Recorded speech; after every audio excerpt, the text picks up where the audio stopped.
മഴവില്ല് കാത്തിരുന്ന വീട്. കൊല്ലം ജില്ലയിലെ ഒരു പഴയ നാടൻ വീട്. വലിയ വരാന്ത, ചുറ്റും തേങ്ങിൻ മരങ്ങൾ. മഴ പെയ്താൽ മണ്ണിന്റെ മണം മുഴുവൻ നിറയും. ആ വീട്ടിൽ ഒറ്റയ്ക്ക് താമസിച്ചിരുന്നത് വൈദേഹി. അവളൊരു ക്ലാസിക്കൽ പിയാനോ ടീച്ചർ.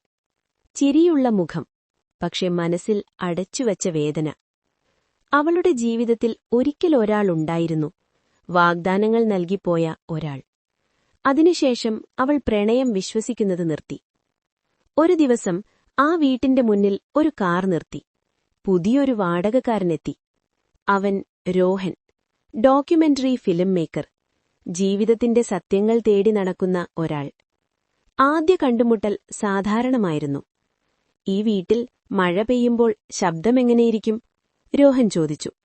വൈദേഹി ഒന്ന് ചിരിച്ചു. ഇവിടെ മഴ പെയ്യുമ്പോൾ ഹൃദയം പോലും ശബ്ദമുണ്ടാക്കും.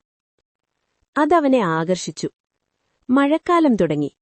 രോഹൻ പലപ്പോഴും വരാന്തയിലിരുന്ന് മഴ പെയ്യുന്നത് ചിത്രീകരിക്കും. വൈദേഹി അകത്ത് പിയാനോ വായിക്കും. ഒരു ദിവസം പിയാനോയുടെ സ്വരം നിർത്തി. രോഹൻ അകത്ത് ചെന്നപ്പോൾ അവൾ ജനൽക്കരയിൽ നിൽക്കുകയായിരുന്നു. നിനക്ക് വീണ്ടും വിശ്വസിക്കാൻ പേടിയാണോ? അവൻ ചോദിച്ചു. വൈദേഹി ശാന്തമായി പറഞ്ഞു. മഴവില്ല് വരുമെന്നറിയാം, പക്ഷേ കാത്തിരിക്കാനുള്ള ധൈര്യമില്ല. രോഹൻ അടുത്തേക്ക് വന്നു. മഴവില്ല് വരാൻ ആകാശം ആദ്യം മഴ സഹിക്കണം. ആ വാക്കുകൾ അവളുടെ ഉള്ളിൽ പതിഞ്ഞു. ദിവസങ്ങൾ കടന്നു. അവർ തമ്മിൽ അകലം കുറയുകയും മനസ്സുകൾ തുറക്കുകയും ചെയ്തു. ഒരു രാത്രി കനത്ത മഴ. വൈദ്യുതി പോയി.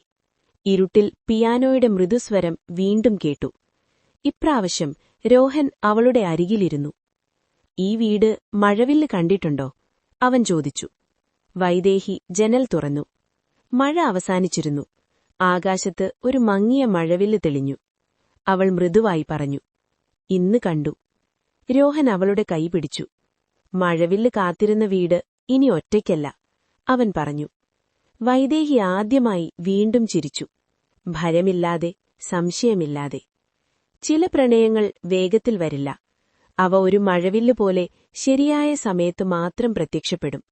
മഴവില്ല് കാത്തിരുന്ന വീട് എന്നതാണ് ഈ സിനെ കഥയുടെ പേര്. ഇനി എന്റെ ഊഴമാണോ?